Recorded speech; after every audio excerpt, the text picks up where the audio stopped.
morning, all of you. This is our next part to your chapter. Now I am starting it. See, the Russian Empire in 1914 कि जो Russia था, देखो Europe की तो हम पूरी बात कर ही रहे थे, है ना, कि यूरोप में हर जगह रिवॉल्यूशन हो रहे थे, हर जगह जो है वर्कर्स अपनी पार्टी बना रहे थे. अब यूरोप में एक पर्टिकुलर एरिया की बात करते हैं जहाँ का हमें रिवॉल्यूशन पढ़ना है ना chapter socialism in Europe and the Russian revolution. तो रशिया में देखते हैं कि ऐसी क्या कंडीशंस थी जिसकी वजह से वहाँ रिवॉल्यूशन हुआ. देखिए, जो रशियन एम्पायर था उस टाइम में वो क्या था, मतलब एक पर्टिकुलर ऐसा एरिया जहाँ पे कि एक एम्पायर रूल कर रहा है, मतलब एक राजा रूल कर रहा है. ठीक है. और रशिया में राजा को जो है ज़ार कहा जाता है, जैसे हमारे यहाँ किंग कहा जाता है ना इंडिया में. ठीक है, किंग विक्रमादित्य है. ओके, वैसे ही अगर मैं रशिया की बात करती हूँ तो वहाँ पे किंग को क्या कहा जाता है, ज़ार. तो 1914 में ज़ार निकोलस सेकंड जो है रशिया के ऊपर रूल कर रहे थे, जो कि एक बहुत बड़ा एम्पायर था. ठीक है, जैसे भारत हुआ करता था वैसे ही उससे भी बड़ा एम्पायर जो है, साम्राज्य जो है रशिया हुआ करता था, जिस पे किसका रूलिंग था, ज़ार निकोलस सेकंड का. ठीक है. बट आप जब ज़ार निकोलस सेकंड को बच्चा जानोगे ना तो आपको ये पता चलेगा कि वो ज़्यादा एफिशिएंट रूलर नहीं थे. मतलब इतने बड़ी कंट्री को संभालने के लिए, इतने बड़े एम्पायर को संभालने के लिए बहुत ही एक एफिशिएंट रूलर चाहिए होता था. ठीक है, जो मतलब उत्तरदायी हो हर चीज़ के लिए, जवाबदेह हो हर चीज़ के लिए. पर जो ज़ार निकोलस सेकंड थे वो उतने ज़्यादा एफिशिएंट, उतने ज़्यादा बेटर जो है किंग नहीं थे. ठीक है. वहाँ की जो रशियन पॉपुलेशन थी उसमें मेजॉरिटी में जो पॉपुलेशन आती थी वो किस चीज़ से बिलोंग करती थी, रशियन ऑर्थोडॉक्स क्रिश्चियनिटी से. ठीक है, मतलब वहाँ पे जो मेन रिलीजन था वो क्या था, क्रिश्चियनिटी था. क्रिश्चियनिटी की भी कौन सा पार्ट था, रशियन ऑर्थोडॉक्स क्रिश्चियनिटी से वो लोग बिलोंग करते थे. अब ये नहीं कि सिर्फ वहाँ ऑर्थोडॉक्स ही रहते थे, इनके अलावा भी और भी थे इस एम्पायर में इंक्लूड होते थे, जैसे कैथोलिक्स हो गए, प्रोटेस्टेंट हो गए, मुस्लिम्स हो गए या बुद्धिस्ट हो गए. ठीक है, कैथोलिक्स और प्रोटेस्टेंट्स भी बच्चा क्रिश्चियन के ही पार्ट हैं, पर ये थोड़े अलग हैं. ठीक है, जब मैं बात करती हूँ ना हिंदू, तो हिंदू में जैसे आपको दिखता है ब्राह्मण भी आ जाते हैं, क्षत्रिय भी आ जाते हैं. ठीक है, अलग अलग जो है कास्ट सिस्टम आ जाती है. वैसे ही जब हम क्रिश्चियनिटी की बात करते हैं तो उसमें भी अलग अलग कास्ट सिस्टम आ जाती है. ठीक है, उसमें भी अलग अलग डिविजन्स आ जाती है. तो उसी का डिवीज़न है ऑर्थोडॉक्स क्रिश्चियनिटी, प्रोटेस्टेंट्स और कैथोलिक्स. ठीक है, तो मेनली जो थे वहाँ पे वो कौन थे, रशियन ऑर्थोडॉक्स थे. उनके अलावा और कौन कौन पाए जाते थे, कैथोलिक्स पाए जाते थे, प्रोटेस्टेंट्स पाए जाते थे, मुस्लिम्स पाए जाते थे और बुद्धिस्ट पाए जाते थे. ठीक है. नाउ अब थोड़ा सा समझते हैं कि वहाँ की इकोनॉमी और सोसाइटी कैसी थी, कैसी अर्थव्यवस्था थी वहाँ की, और किस तरह का समाज जो है इस टाइम में वहाँ प्रिवेलिंग था. ठीक है. अब देखो, जब आप बात करोगे ना पूरे रशिया में, तो रशिया में उस टाइम इंडस्ट्रियल रिवॉल्यूशन आ गया था, तो हर जगह इंडस्ट्रीज़ ऑपरेट हो रही थी.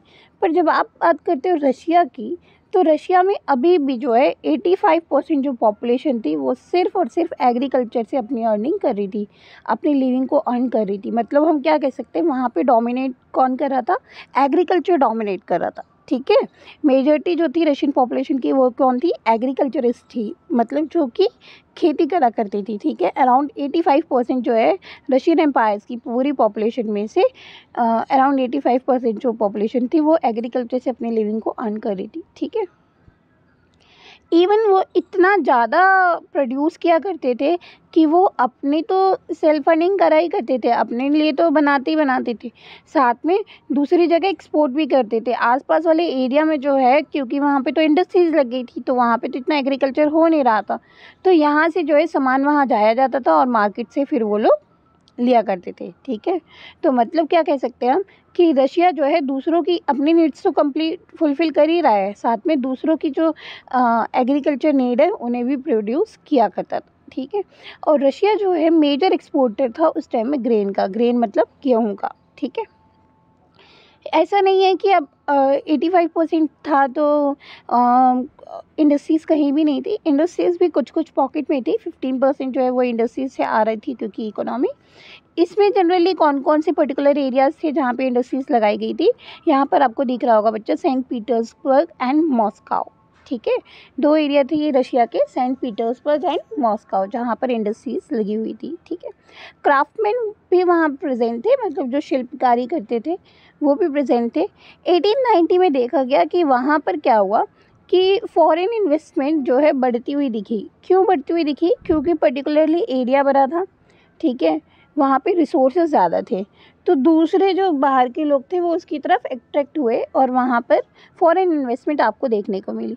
अब जब इंडस्ट्रीज़ लगेंगी तो क्या होगा? इंडस्ट्रीज़, मैंने आपको पहले ही बताया था, इंडस्ट्रीज़ लगेंगी तो इधर से इधर ट्रांसपोर्ट होगा रॉ मटेरियल के लिए, फिनिश गुड के लिए, तो वहाँ पे क्या होगा? इस चीज़ को फुलफ़िल करने के लिए रेलवे एक्सटेंड होगी, तो वहाँ पे रेलवे नेटवर्क एक्सटेंड हुआ, ठीक है।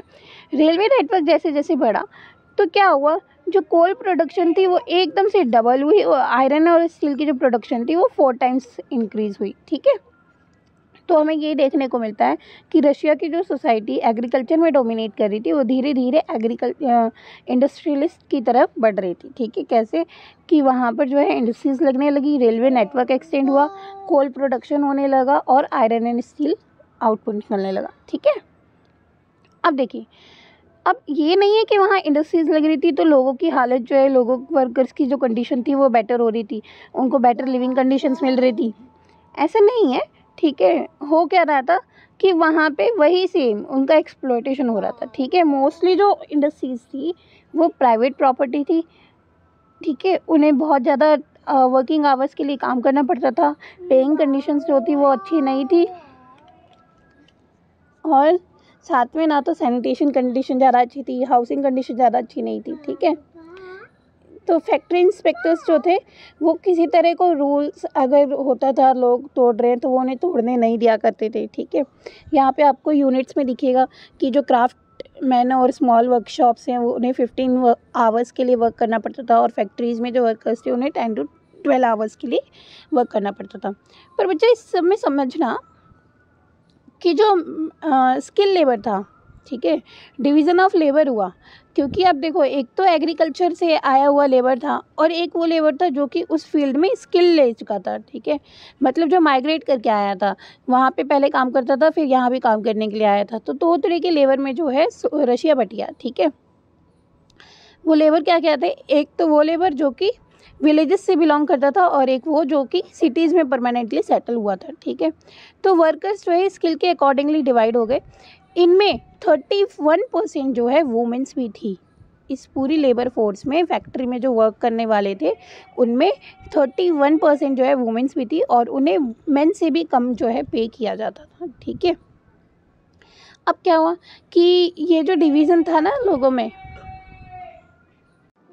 हाँ, तो बच्चा जो डिवीज़न ऑफ लेबर था, जो डिवीज़न ऑफ वर्कर था, वो जो है उनकी ड्रेस के थ्रू भी दिखता था और उनके मैनर्स के भी थ्रू दिखता था। मतलब अब आप देखो, एक तो ड्रेस होती है जो कॉमन पीपल काम कर रहे हैं, ठीक है, जनरली छोटे लेवल पे काम कर रहे हैं, और एक ड्रेस होती है जो हायर लेवल पे वर्क कर रहे हैं, ठीक है। आपको प्रोफेशन से ही उनके ड्रेसिंग सेंस से ही पता चल जाएगा कि वो किस प्रोफेशन में है, समझ में आ रहा है। तो इसी तरह से उनका भी जो है बिहेवियर दिखता था। अब देखो, सब कुछ में है क्या कि जो स्किल लेबर है ना वो अपने आप को बढ़ चढ़ कर समझता था, वो अपने आप को क्या समझता था कि उनमें जो है मेरे सभी लेबर्स में मेरी जो है पावर वो ज़्यादा है, मैं जो हूँ क्या हूँ, मैं सोसाइटी में डोमिनेट कर रहा हूँ, क्यों? क्योंकि मेरी नीड ज़्यादा है। पर ऐसा नहीं था कि उसकी नीड ज़्यादा थी तो उसको जो कुछ ज़्यादा फ़ायदे हो रहे थे, नहीं, एक्सप्लॉयटेशन उसका भी हो रहा था, ठीक है। पर एक चीज़ बहुत अच्छी थी रशिया के लेबरर्स में, रशिया के जो वर्कर्स थे, कि वो सोशलिज़म से जुड़े हुए थे और आपस में जो है उनमें एक म्यूचुअल रिलेशनशिप जो होती है, म्यूचुअल अंडरस्टैंडिंग जो होती है वो बहुत ही अच्छी थी, ठीक है। अगर किसी को भी नीड पड़ती थी तो वो आपस में एक दूसरे की हेल्प किया करते थे, ठीक है। अगर किसी को पैसे की नीड है तो वो पैसे देकर हेल्प करते थे। अगर कहीं पे किन्हीं को डिमांड्स मांगनी है तो वो सारे ही एक साथ स्ट्राइक कर दिया करते थे, ठीक है, अपनी डिमांड्स को मनवाने के लिए। उन्होंने ट्रेड यूनियंस बना रखी थी, अपने अलग अलग एसोसिएशंस बना रखे थे जहाँ पे कि वर्कर्स जो हैं, कंपनी के मेंबर्स जो हैं अपने ग्रुप में रहा करते थे, ठीक है, जनरली, ठीक है। तो वो चीज़ हमें क्या समझ में आती कि जो वर्कर्स थे उनका बहुत अच्छा एक एसोसिएशन था जो कि म्यूचुअल अंडरस्टैंडिंग पे चल रहा था। ठीक है। Some workers form association to help members in times of unemployment. ऐसे भी कुछ वर्कर्स ने एसोसिएशन बनाए जो कि उन लोगों की हेल्प करते थे जिनको कि रोजगार नहीं मिलता था, जो बेरोजगार थे, जो अनएम्प्लॉयड थे, ठीक है। Despite divisions workers united to stop work when they disagreed with employers about dismissals and और वर्क कंडीशन, ठीक है। इतने सारे डिवीज़न होने के बाद भी जो वर्कर्स थे वो यूनाइटेडली काम करना रोक देते थे अगर कहीं पे भी उनको वर्किंग कंडीशंस या चेंज चाहिए होता था, ठीक है। Strikes took place frequently in the textile industry 1896 to 97 and in the metal industry 1902, ठीक है। स्ट्राइक्स जो है वहाँ पे होती रहती थी 1896 टू 97 में। आपको टेक्सटाइल इंडस्ट्री मतलब कपड़ों की इंडस्ट्री में बहुत ज़्यादा स्ट्राइक्स होती हुई दिखेंगी। और उसके बाद मेटल इंडस्ट्री में, मेटल इंडस्ट्री कौन सी है, जो कि आपकी रेलवे से रिलेटेड या फिर मेटल से रिलेटेड वर्क को आउटपुट प्रोवाइड करिए, ठीक है। तो हमने देखा कि यहाँ पे जो है वर्कर्स अलग अलग थे। अब वर्कर्स तो हमने पढ़ लिए, ठीक है। हमने देखा रशिया में दो तरह की इकोनॉमिक एक्टिविटीज़ प्रिवेलिंग है। वो क्या क्या है, पहली तो एग्रीकल्चर और दूसरी जो इंडस्ट्रीज़ आ गई थी। अब इंडस्ट्रीज़ के बारे में तो हमने पढ़ लिया, अब पढ़ते हैं बच्चा एग्रीकल्चर के बारे में कि एग्रीकल्चर लेबर कैसा था। देखो यहाँ पे ना एक क्वेश्चन अराइज होता है कि how did Russian peasants were different from European region peasants, ठीक है। 1 मार्क क्वेश्चन है, ये आपने समझ के रखना है। और इसमें भी एक बहुत छोटा सा पॉइंट है कि जो रशियन पीजेंट्स थे वो किस तरह की फार्मिंग किया करते थे। तो यहाँ पे एक वर्ड दिख रहा होगा आपको, कम्यून मीर, ठीक है। ये कम्यून मीर जो है वो उनकी फार्मिंग का सिस्टम है जो रशिया में फार्मर्स किया करते थे, ठीक है। अब देखो क्या है, हम ना रशिया के जो फार्मर्स है ना उनको स्टार्टिंग से ही बोल सकते थे कि वो सोशलिज्म जानते थे। कैसे, वो क्या करते थे, आसपास की जितनी भी लैंड हुआ करती थी वो चाहे किसी की भी हो, है ना, सारे जो है मिल जाया करते थे और उस पूरी लैंड को एक पैच में चेंज कर दिया करते थे और वहाँ खेती किया करते थे मिल बांट के, ठीक है। फिर जो भी आउटपुट निकलती थी उसे आपस में जो है डिस्ट्रीब्यूट कर लिया करते थे।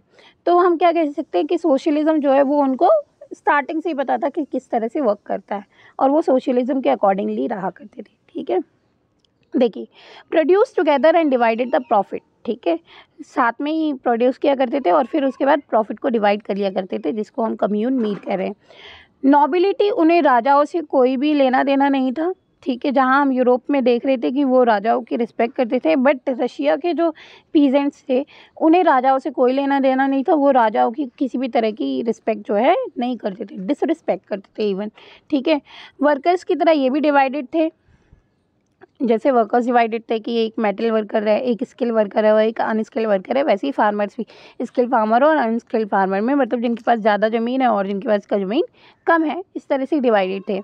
तो वो ये चाहते थे कि नोबल्स को जो लैंड मिली हुई है, नोबल राजाओं के हाथ में जो ज़्यादा ज़मीन है, ठीक है, जो इंडिविजुअल प्रॉपर्टी उनके पास ज़्यादा है, प्राइवेट प्रॉपर्टी जो उनके पास ज़्यादा है, वो जो है सोसाइटी के फार्मर्स में बट जाए, ठीक है।